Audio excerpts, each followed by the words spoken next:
Hello, dear students. Beta, in this video, we will be talking about chapter number 15 from class 10th, and the name of chapter is Our Environment. This chapter is basically from biology portion. So, begin करते हैं हम chapter की meaning के साथ कि हमारे chapter का जो नाम है वो क्या कन्वे कर रहा है। एनवायरनमेंट एनवायरनमेंट बेटा जैसे हमें लोअर क्लासेस में पढ़ने को मिलता है कि everything that we see in our surrounding makes our environment. थोड़ा सीनियर क्लासेस में हम आते हैं, सिक्स्थ में बताया जाता है कि whether you are going to see that thing और you are going to feel that thing, वो भी आपके एनवायरनमेंट में आता है। एग्जाम्पल के साथ जैसे अगर हम देखें कि अभी अगर फ़िलहाल विंटर का सीज़न है तो विंटर को, सर्दी को, कोल्ड को हम टच नहीं कर सकते हैं। We are only going to sense that low temperature, उसके अकॉर्डिंग हम अपनी बॉडी को अडेप्ट कर लेते हैं। So this biotic abiotic terms is something new to 10th class. Actually lower classes में हम जिन चीज़ों को लिविंग, नॉन लिविंग बोलते हैं, उसी के लिए क्लास 10th में एक वर्ड यूज़ हुआ है बायोटिक। बायोटिक, एक मिनट रुकिए, पेन ले लेती हूँ मैं।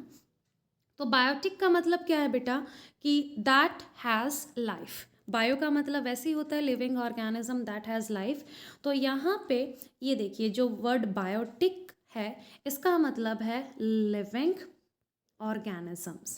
तो लिविंग ऑर्गेनिजम्स को हमने बायोटिक वर्ड से रिप्रेजेंट किया है। और जो हमारे नॉन लिविंग कंपोनेंट्स हैं, यहाँ पे ये देखिए नॉन लिविंग कंपोनेंट्स हैं, उसको हम अबायोटिक कंपोनेंट बोलते हैं। सो एनवायरनमेंट में बेसिकली हम देखें बायोटिक प्लस अबायोटिक कंपोनेंट्स होते हैं, यानी लिविंग थिंग्स भी होंगी हमारे एनवायरनमेंट में और नॉन लिविंग थिंग्स भी होती हैं। So it is again a very very nice concept कि बायोटिक थिंग्स जो हैं नॉन लिविंग थिंग्स पर डिपेंडेंट हैं और अबायोटिक जो फैक्टर हैं या नॉन लिविंग चीज़ें हैं वो सर्कुलेट होने के लिए, लाइफ साइकिल को कंटिन्यू करने के लिए, या उनकी जो एक कंटिन्यूस फ्लो रहता है हमारी अर्थ पे, वो लिविंग ऑर्गेनिज्म पे डिपेंडेंट हैं। So this environment as a whole, अब हम डेफिनेशन की तरफ चलते हैं। बेसिक हमने कंसेप्ट पहले ही क्लियर किया कि हमारे सराउंडिंग में जो चीज़ हम देख पाते हैं, देख नहीं भी पा रहे हैं, सेंस कर पा रहे हैं, फील कर पा रहे हैं, ऑब्जर्व कर पा रहे हैं, it makes our environment. Typical definition में क्या लिखेंगे? Environment is a sum of collective biotic and abiotic component of our surrounding. हमारे सराउंडिंग में जितने भी लिविंग, नॉन लिविंग कंपोनेंट है वो हमारे एनवायरनमेंट कहलाते हैं या हमारे एनवायरनमेंट का हिस्सा होते हैं। बेटा next term will be ecosystem. Ecosystem में सबसे पहले अंडरलाइन कीजिए because sir Arthur Stanley, because he was the first person जिन्होंने ये टर्म कॉइन की थी, पहले यूज़ किया था। So sir Arthur Stanley last line में दे रखा है। नाउ व्हाट दिस इकोसिस्टम, बेटा पूरी अर्थ को हम एक साथ नहीं पढ़ सकते। हर एक जगह जोग्राफिकल एरिया में कहीं पे कोल्ड ज़्यादा है, कहीं पे हॉटनेस ज़्यादा है, सन रेज कहीं पे एकदम डायरेक्टली फॉल हो रही हैं, कहीं पे बारिश ज़्यादा हो रही है, कहीं डेजर्ट लाइक आपको सराउंडिंग देखने को मिल रही है। तो अर्थ को हमने छोटे छोटे इकोसिस्टम में डिवाइड कर दिया गया है। अब इकोसिस्टम में डिवाइड कर दिया, ये इकोसिस्टम क्या है?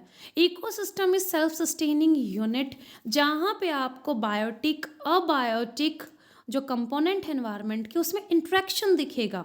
यानी पेड़ के नीचे से अगर हम सॉइल को निकाल लेते हैं, पेड़ अगर कहते हैं कि हम फोटोसिंथेसिस कर सकते हैं, सेल्फ सर्वाइविंग के लिए हम सफिशिएंट हैं, अगर सॉइल आप नीचे से निकाल लें, सॉइल में मिनरल्स कम हो जाते हैं, बारिश बहुत ज़्यादा आती है या सनलाइट उनको अवेलेबल नहीं हो पाती है, do we think that plants are going to survive as themself? No they can't, क्योंकि आपने प्लांट की लाइफ से कौन से फैक्टर को माइनस कर दिया? सॉइल को माइनस कर दिया, सनलाइट को माइनस कर दिया। इतने सारे फैक्टर हमको चाहिए होते हैं अपनी लाइफ को सस्टेन करने के लिए। तो इकोसिस्टम में बेटा जो सबसे पहला इंपॉर्टेंट वर्ड आया that is interaction. Living things environment की नॉन लिविंग थिंग्स पर डिपेंडेंट है, और नॉन लिविंग थिंग्स भी बेटा लिविंग थिंग्स पर डिपेंडेंट है। सन की रेज अगर नहीं होती, प्लांट्स फोटोसिंथेसिस नहीं कर पाते। और अगर सन, जैसे हम बोलते हैं sun is a source of energy, ultimate source of energy, hydrogen helium जैसी गैसेस नहीं होती, डस्ट पार्टिकल्स नहीं होते, तो सन का भी बनना मुश्किल था, सन सस्टेन ही नहीं कर पाता। So everything is dependent on every other thing. So we are get to see this interaction, positive interaction होता है। हम बहुत रिजिड या एक इगोस्टिक मैनर में ये नहीं बोल सकते कि हम अपनी लाइफ को खुद सस्टेन कर सकते हैं। एनिमल्स प्लांट्स पे डिपेंडेंट है, प्लांट सनलाइट पे डिपेंडेंट है, और सनलाइट के साथ साथ बहुत सारे अबायोटिक फैक्टर हैं जिसको हमें कंसिडर करना पड़ता है। So ecosystem are the small self sustaining unit, ये बेटा डेफिनेशन में ऑलरेडी मैंने मेंशन कर रखा है। और अर्थ को हम एक बिग इकोसिस्टम के फॉर्म में देखते हैं जिसको हम बायोस्फेयर बोलते हैं। बायो मतलब लाइफ, स्फेयर मतलब समथिंग राउंड, जैसे 3D फॉर्म में हम अर्थ को देखते हैं। टोटल तो स्फेरिकल नहीं है हमारी अर्थ, लेकिन हम उसके लिए स्फेरिकल वर्ड ही यूज़ करते हैं। सो इकोसिस्टम, क्या अर्थ पे, जैसे कि अभी मैंने आपको बताया, क्या हर जगह एक ही जैसी कंडीशन है? So the answer will be no. अभी हमने एग्जाम्पल में देखा कि कहीं डेजर्ट है, कहीं रेन फॉरेस्ट है, कहीं पे रिवर है, कहीं पे ग्लेशियर्स हैं, माउंटेन्स हैं, ग्रासलैंड है। सो अब नेक्स्ट टॉपिक में बेटा हम कर रहे हैं टाइप्स ऑफ इकोसिस्टम। सबसे पहले हम आइए एक बार नज़र डालते हैं इस डायग्राम पे। इसको मैं जूम कर देती हूँ बच्चे, 1 मिनट। ये देखिए, तो यहाँ पे डायग्राम को अगर आप जब जूम करके देखते हैं, components of ecosystem, biotic, abiotic eco, जो आपके कंपोनेंट एनवायरनमेंट में थे, सेम आपके इकोसिस्टम में भी बेटा कंपोनेंट्स होते हैं। और इन्हीं कंपोनेंट को बनाने वाले कौन हैं? Again these will be living things और नॉन लिविंग थिंग्स। तो इन्हीं कंपोनेंट पे बेटा हम डिसाइड करते हैं इकोसिस्टम के टाइप। तो इसलिए पहले ये डायग्राम मैंने जूम इन किया था कि इकोसिस्टम को टाइप में डिवाइड करने के लिए हमें किन चीज़ों का ख्याल रखना पड़ता है। अगर इसके component biotic, abiotic, plants, animals, micro organism, soil, nature ने ही बना के दे रखे हैं, नेचर ने ही इनको क्रिएट कर रखा है इकोसिस्टम के कंपोनेंट्स को। सो हमारा इकोसिस्टम कहलाएगा नेचुरल। मैन मेड, इसमें कोई भी चीज़ या कंपोनेंट नहीं लगा होगा, नेचर ने ही इसको क्रिएट कर रखा है। सो इकोसिस्टम बेटा हम मेनली 2 कैटेगरीज में डिवाइड करते हैं, natural and man made. Natural में आगे चल के फिर से आपको वैरायटी देखने को मिल जाएगी, जैसे यहाँ पे एग्जाम्पल्स लिख रखे हैं सेकेंड लाइन में। It can be forest, grassland, desert, pond, जो लैंड से बिलोंग करते हैं, जहाँ पे लैंड एक कॉमन पार्ट है, क्योंकि आप चाहे डेजर्ट बोलिए, माउंटेन बोलिए, या फिर ग्रासलैंड, एग्रीकल्चर लैंड बोलिए। So everything that we have named just now is having land in common. तो लैंड हर एक ग्रासलैंड में या फिर माउंटेन्स वगैरह में सब में कॉमन फॉर्म थी। ऐसे इकोसिस्टम जो लैंड पे क्रिएट होते हैं, लैंड का फॉर्म अलग हो सकता है, सॉइल अलग हो सकती है, माउंटेन हो सकते हैं, डेजर्ट हो सकता है, ब्लैक सॉइल हो सकती है, रेड सॉइल हो सकती है, लेकिन ये सारे इकोसिस्टम कहलाएंगे टेरेस्ट्रियल, लैंड पार्ट से अगर बिलोंग कर रहे हैं। On the other hand natural में दूसरा हमारा कंपोनेंट आता है एक्वेटिक का, क्योंकि हमें पता है कि 70% हमारी जो अर्थ है वाटर से कवरअप है। तो वाटर में आपका पॉन्ड हो सकता है, सीज़ है, ओशन, सैचुरी है, लगून, लेक्स। तो ये नेचुरल में हमने 2 टाइप किए, या तो लैंड फॉर्म होगा, लैंड को हम टेरेस्ट्रियल फॉर्म कहेंगे, एक्वेटिक फॉर्म होगा, एक्वेटिक की और लैंड के हमने एग्जाम्पल्स कर लिए हैं। Next thing is man made. Man made बेटा जैसे नाम से ही पता चल रहा है, ये वो इकोसिस्टम है जिसके कंपोनेंट किसने बनाए हैं, किसने क्रिएट किए हैं? ह्यूमन रिसोर्सेज ने। ये अपने आप नहीं क्रिएट हो रखे हैं, हमारा इनमें इंटरफेरेंस मैक्सिमम है। सो द आर्टिफिशियल इकोसिस्टम या मैनमेड इकोसिस्टम के एग्जांपल्स कौन से होंगे? गार्डन्स, क्योंकि गार्डन्स में कौन से फ्लावर, कौन से बुशेस, हर्ब्स हमें ग्रो करने हैं, it totally depends on our choice, our requirement. Aquarium, aquarium का साइज़, उनमें कौन सी स्पीसीज़ होंगी, कौन से लोकेशन पे आप उसको प्लेस करना चाहते हैं, कितना वाटर कंटेंट आप में डालना है, किस कलर का होगा, तो वो सारे फैक्टर हम डिसाइड करते हैं। एग्रो सिस्टम का मतलब है बेटा एग्रीकल्चर। जैसे एक एग्रीकल्चर फील्ड होती है तो इसमें कौन सी क्रॉप्स, पल्सेस, वीट है, राइस है, या फिर आप फोडर क्रॉप वो जो कैटल्स फीड करते हैं कि आपको उनसे कुछ मिलने वाला नहीं है, आप अपनी गाय भैंसों को चारे के फॉर्म में उनको चॉप अप करके देने वाले हैं। तो it totally depends on you, आप जैसे अपने खेत को, एग्रीकल्चर फील्ड को मैनेज करना चाहेंगे, उसमें प्लांट्स भी बेटा आपके सिलेक्शन के अकॉर्डिंग आएंगे। आपकी फील्ड बड़ी हो सकती है, छोटी हो सकती है। सॉयल आप टाइम टू टाइम चेंज भी कर सकते हैं। मान लीजिए आपकी कोई क्रॉप है, वो थोड़े से जो सॉइल आपकी फ़िलहाल फील्ड में है उसमें ग्रो नहीं हो सकती, उसके मिनरल्स उसको नहीं चाहिए, दूसरी रिक्वायरमेंट की हैं। तो ज़्यादातर फार्मर्स क्या करते हैं, सॉइल को दूसरी जगह से उठा के ट्रैक्टर्स में लोड करके अपने फील्ड में स्प्रेड आउट कर देते हैं। तो ये पूरा बेटा टोटली मैनेज आप करते हैं, नेचर इसमें कोई भी रोल प्ले नहीं करती है। नेचर ने वो प्लांट आपके खेत में नहीं लगाए, सीड आप सेलेक्ट करते हैं according to your interest, demand, और you can say according to your climate और सॉइल। नेक्स्ट थिंग इज, जैसे बेटा अभी हमने डायग्राम किया था, जो हमारे फैक्टर्स होते हैं, एक बार फिर से देखिए, इकोसिस्टम के जो फैक्टर हैं, एनवायरनमेंट के जो फैक्टर हैं, biotic, abiotic factor. Biotic factor में आप देखेंगे प्रोड्यूसर, कंज्यूमर, डीकम्पोजर, यानी प्रोड्यूसर्स में आ जाते हैं सारे प्लांट, कंज्यूमर्स में आ जाते हैं सारे एनिमल, चाहे वो हर्बीवोर्स हैं, कार्निवोर्स हैं, और डीकम्पोजर्स में आ जाते हैं हमारे माइक्रो ऑर्गेनिजम्स जो डेड बॉडीज से अपना नरिशमेंट लेते हैं। अबायोटिक फैक्टर में क्लाइमेटिक फैक्टर और एडेफिक फैक्टर। क्लाइमेटिक फैक्टर जैसे नाम से ही पता चल रहा है, जो क्लाइमेट से रिलेट करते हैं। क्लाइमेट को डिसाइड कौन करता है, जैसे कभी हम बोलते हैं कि आज सर्दी कम है, क्यों? क्योंकि उस टाइम पे जो सनशाइन है, लाइट है, वो हमें काफ़ी अवेलेबल रहती है, हम बाहर धूप में जा सकते हैं। कई बार हम बोलते हैं आज सर्दी ज़्यादा है, क्योंकि टेम्परेचर के साथ साथ जो आपके वेस्टर्न डिस्टर्बेंस की विंड्स होती हैं, जो वेस्टर्न कंट्रीज़ के साइड से आती हैं, वो डिस्टर्बेंस लेके आती है, क्लाइमेट को और ज़्यादा कोल्ड बना देती हैं। तो विंड है, विंड की स्पीड है, डायरेक्शन है, रेनफॉल कितना है, ह्यूमिडिटी कितनी है, सारे क्लाइमेटिक फैक्टर है। Edaphic factor soil pH, topography है, मिनरल कंटेंट है, बेसिक कितना कंटेंट है आपके सॉयल में, या फिर वो एसिडिक है, जिंक ज़्यादा है, मैग्नीशियम है। तो ये सारी डिटेल में हम तब करते हैं जब आप एक ज्योग्राफिकल एरिया में बाउंड हो जाते हैं। हमारे हरियाणा में जैसी सॉयल मिलेगी, ज़रूरी नहीं है बच्चे वैसी महाराष्ट्र में मिले। महाराष्ट्र के किसी आप एक डिस्ट्रिक्ट में जाते हैं, पुणे साइड चले गए, तो ज़रूरी नहीं है वही चीज़ आपको नागपुर साइड भी देखने को मिलेगी। So this all depends on geographical area. आगे चलते हैं बेटा, यहाँ पे उन्हीं चीज़ों को डिस्क्राइब कर रखा है, biotic factors and abiotic factors. सबसे पहले हम बात करते हैं प्रोड्यूसर्स की। अभी मैंने बताया बेटा आपका बायोटिक फैक्टर में सबसे पहले स्टोरी स्टार्ट होती है आपकी प्रोड्यूसर्स से। तो producers are something known for their producing capacity. नाम में ही प्रोड्यूशन आ रहा है या प्रोडक्शन आ रहा है, तो ऐसा ये क्या प्रोड्यूस कर रहे हैं? सो the answer will B organic thing. अभी मैं एक बार पेन लेके आपको अच्छे से समझाती हूँ बेटा। देखिए यहाँ पे, these are plant are going to produce this glucose. तो इसमें हमारा क्या फ़ायदा है? ग्लूकोज ये नहीं भी प्रोड्यूस करेंगे, so what is the harm in it? They are going to produce glucose and it will be utilized by plants only. तो इसमें हम एनिमल्स का या माइक्रो ऑर्गेनिजम्स का क्या रोल है? The thing is, this glucose is being given to animals for further utilization.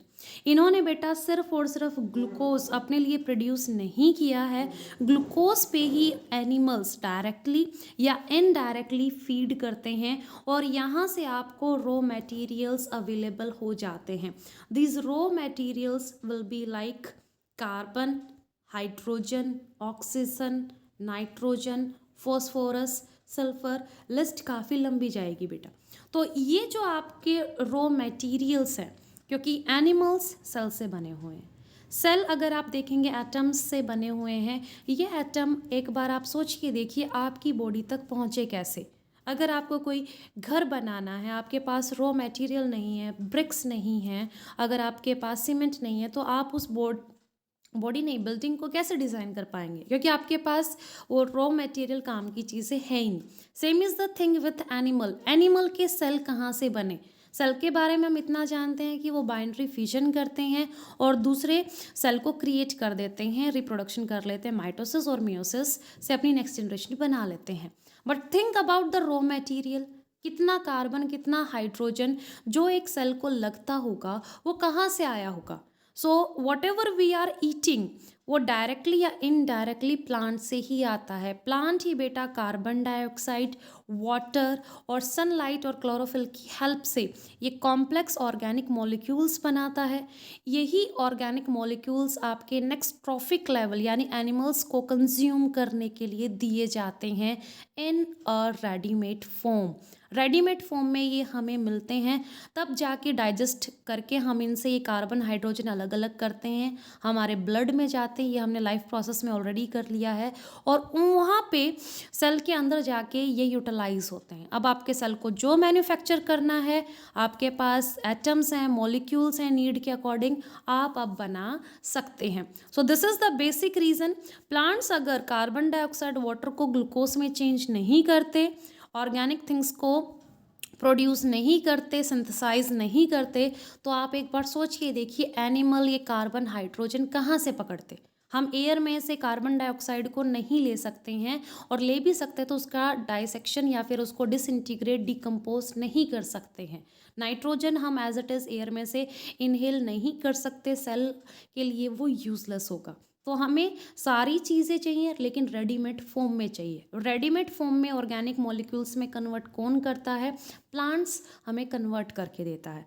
So energy हमेशा बेटा स्टार्ट होती है प्लांट से। किसी भी इकोसिस्टम में जितनी भी एनर्जी आएगा, जितनी भी ये ऑर्गेनिक सब्सटेंसेस आएंगे, वो सारे के सारे प्लांट ने ही प्रोड्यूस किए हैं। सो हर एक इकोसिस्टम के लिए बेटा, चाहे वो मैन मेड है, नेचुरल है, टेरेस्ट्रियल है, एक्वेटिक है, कोई पोंड है या फिर कोई ग्रासलैंड डेजर्ट है, हमेशा एनर्जी का फ्लो स्टार्ट होता है प्लांट से। So plants are producers. Producer किस चीज़ के? ऑर्गेनिक मटेरियल के लिए।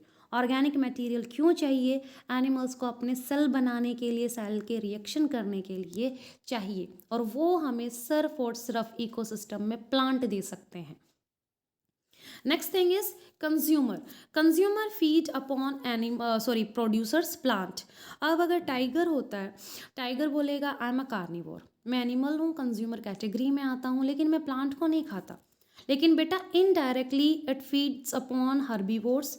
हर्बीवोर्स के पास वो जो न्यूट्रिशन है, एनर्जी है, वो कहाँ से आया? उसमें जितना कार्बन, न्यूट्रेंट, वाइटामिन, प्रोटीन्स थे, मसल्स थी, उनमें कहाँ से आई ये पिगमेंट?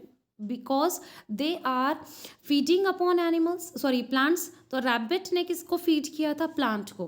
प्लांट ने सारा का सारा जो अपना नरिशिंग मटेरियल था किसको पास ऑन किया? रैबिट को। अब रैबिट की मसल्स के अंदर जितना कार्बन, हाइड्रोजन है या जितने सेल्स हैं, उसको फीड करने वाला है लॉयन। सो लॉयन ने डायरेक्टली बेटा प्लांट को तो फीड नहीं किया, लेकिन इनडायरेक्टली लॉयन के अंदर जितनी भी एनर्जी गई है उसका सोर्स तो अल्टीमेट प्लांट से ही आया है। प्लांट नहीं होते तो आपकी हर्बीवोर्स नहीं होते, हर्बीवोर्स नहीं होते तो ये जो कार्निवोर्स हैं, जो स्मॉल एनिमल्स को हंट करते हैं, तो उनके अंदर भी एनर्जी नहीं पहुंच पाती। So all the animals, do not keep this thing और this confusion in your mind.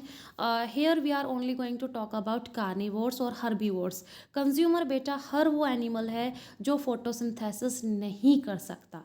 Photosynthesis आप नहीं कर सकते तो ग्लूकोज भी आप नहीं बना सकते, ग्लूकोज आपकी बॉडी में नहीं बनेगा। So you need a source. आप एनर्जी कहाँ से लेंगे? डायरेक्टली और इनडायरेक्टली प्लांट से ही वो एनर्जी आपको लेनी पड़ेगी। सो द स्टोरी और the food chain always begin with a plant, और इसलिए प्लांट को हमने प्रोड्यूसर कहा है। कंज्यूमर में सारे टाइप के कंज्यूमर्स आएंगे। प्राइमरी कंज्यूमर्स बेटा हम हर्बीवोर्स को बोलते हैं, और सेकेंडरी कंज्यूमर हम कार्निवोर्स को बोलेंगे, क्योंकि प्लांट पे फीड पहले हर्बीवोर करते हैं, एनर्जी प्लांट से हर्बीवोर्स में पास हुई, फिर हर्बीवोर्स की एनर्जी जब कार्निवोर उसको खा लेता है, फीड कर लेता है, तो उसमें चली गई। तो जो हमारे कार्निवोर्स आ रहे हैं वो हमारे सेकेंडरी कंज्यूमर हैं। Next thing is omnivores. Omnivores are the organism, ये माइक्रो ऑर्गेनिज्म भी हो सकते हैं, एनिमल्स भी हो सकते हैं, जैसे क्रो है, हम ह्यूमन बींग्स भी हैं। हमारा खाना कुछ प्लांट से आता है और कुछ पार्ट हमारा एनिमल या एनिमल प्रोडक्ट से आता है। So we are omni. Omni का मतलब बेटा प्योर फॉर्म में या फिर लिटरली मीनिंग इसका होता है ऑल। तो हम किसी भी चीज़ को खाने में कंफर्टेबल रहते हैं। आज आप बोल सकते हैं that I am totally vegetarian, में मीट है, फिशेस है, एग्स है, उस पर कंज्यूम नहीं करता या नहीं करती। बट बिलीव मी, अगर आपकी जान के ऊपर आती है या फिर आप डू एंड डाई वाली कंडीशन में होते हैं तो आप उसको भी खाना पसंद करेंगे। जैसे भूख के मारे अगर आप किसी जंगल में ट्रैप हो गए हैं, फंस गए हैं, रास्ता आपको नहीं पता चल रहा है, तो उस टाइम पे अगर आपको कोई फ्रूट वेजिटेबल देखने को नहीं मिलेगा, तो अगर आपके पास कोई, जैसे हम मैन वर्सेस वाइल्ड में देखते हैं, तो अगर मीट आपके पास अवेलेबल है, फ्लैश है, तो बॉडी उसके लिए भी काव करती है, वो भी आपको खाना पड़ सकता है। Fine. So omnivores are the animals जो हर एक चीज़ में कंफर्टेबल रहते हैं, किसी भी प्लांट सोर्स या एनिमल सोर्सेज से आपका वो जो फीडिंग मटेरियल है वो आया हो। कार्निवोर्स टोटली सिर्फ एनिमल प्रोडक्ट पे ही फीड करेंगे, वो मर जाएंगे लेकिन वो घास को नहीं खाएंगे। Same is the thing with herbivores. Herbivores plant पे या प्लांट प्रोडक्ट पे ही फीड करते हैं, वो किसी भी कंडीशन में एनिमल को खाना या एनिमल प्रोडक्ट को खाना पसंद नहीं करेंगे। Parasites are the organisms which either live inside the body or they are going to find on outer side, या तो बाहर मिलेंगे या बॉडी के अंदर, ऑर्गेनिज्म के अंदर सस्टेन करते हैं ये। तो पैरासाइट भी आपके पास दो टाइप के हो गए। जिस ऑर्गेनिज्म से ये खाना लेंगे हम उसको होस्ट बोलते हैं। जो ऑर्गेनिज्म रेडीमेड फूड खा रहा है, बना बनाया खा रहा है, एनर्जी ले रहा है, उसको हम पैरासाइट बोलते हैं। सो अगर एक फंगल इन्फेक्शन हुआ है, दैट फंगस इज पैरासाइट। आपकी बॉडी का जो हिस्सा उससे इन्फेक्टेड है, यानी जो ऑर्गेनिज्म उससे इन्फेक्टेड है, वो उसका होस्ट हो गया। आपके सेल्स में जो एनर्जी है, नरिशमेंट है, जो एटम्स मॉलिक्यूल्स हैं, वो अब पैरासाइट बन के फंगस उनको कंज्यूम कर रहा है। So you are the host for that bacteria और you can say for that fungus. Lice हैं जो हेड में हो जाती हैं, अनहाइजीनिक कंडीशन में हो जाती हैं, तो आप उसके लिए होस्ट हो, लाइस आपका पैरासाइट है। ऐसी एनिमल्स कैटल्स में भी आपको स्मॉल स्मॉल टिक्स हैं, वर्म्स हैं देखने को मिल जाएंगे, जो कैटल्स के ऊपर चलते रहते हैं। उनको टाइम टू टाइम कैटल्स को हमें क्लीन करना पड़ता है। फूड चेन के बारे में, सेप्रोफाइट्स के बारे में हम अपने नेक्स्ट वीडियो में बात करेंगे। सेप्रोफाइट्स चलो इसमें ही हम कवरअप कर लेते हैं। सेप्रोफाइट्स आर द एनिमल्स जहाँ डेड एंड डिकेइंग मैटर होगा वहीं पे ही ये फीड करना पसंद करते हैं। इनका ऑब्लिगेशन होता है, इसके अलावा ये सोच भी नहीं सकते। लिविंग ऑर्गेनिजम्स का ये कुछ नहीं बिगाड़ सकते। तो इनको अगर खाना चाहिए, नरिशमेंट चाहिए, नरिशमेंट क्या, मैं बार बार एनर्जी वर्ड आपको बेटा आप बता रही हूँ। सो जहाँ इनको एनर्जी चाहिए वहाँ पे ये किस चीज़ को ढूंढते हैं, डेड एंड डिकेइंग मैटर को ढूंढते हैं। एक प्लांट है, अगर वो लिविंग है तो वहाँ पे फंगस बैक्टीरिया उसको डिकम्पोज नहीं कर पाएगा। वही प्लांट जब डेड हो जाता है, लीव्स उसकी गिर जाती हैं, फ्रूट्स हैं, स्टेम्स हैं, कोई दूसरा पार्ट उसका नीचे गिर जाता है, कोई बर्ड की डेड बॉडी है, तो वहाँ पे हमारे सेप्रोफाइटिक ऑर्गेनिज्म आते हैं, जैसे बैक्टीरिया है, फंगस है, ये जो प्रोटिस्टा होते हैं, ये जाने जाते हैं इस चीज़ के लिए। वो उसको डिकम्पोज कर देते हैं और डेड एंड डिकेइंग मैटर से अपनी एनर्जी को हार्वेस्ट कर लेते हैं। तो बेटा इस वीडियो में हमने बायोटिक फैक्टर्स देखे एनवायरनमेंट की definition, ecosystem, type of ecosystem, natural, manmade, natural में भी एक्वाटिक एंड टेरेस्ट्रियल। फिर टेरेस्ट्रियल के एग्जाम्पल्स अलग से, एक्वाटिक रिवर है, पोंड है, ये एग्जाम्पल अलग से किए। उसके बाद हमने कंपोनेंट में अबायोटिक कंपोनेंट्स को डिटेल में किया कि प्रोड्यूसर्स कौन है, क्यों इनको प्रोड्यूसर्स कहा जाता है। कंज्यूमर्स में जो डिफरेंट कैटेगरीज हैं, herbivore, carnivore, parasite and saprophyte. In next video we will be talking about food chain, या एनर्जी फ्लो कैसे होती है, क्या इसके रूल्स एंड रेगुलेशंस है। Till that time, bye everyone.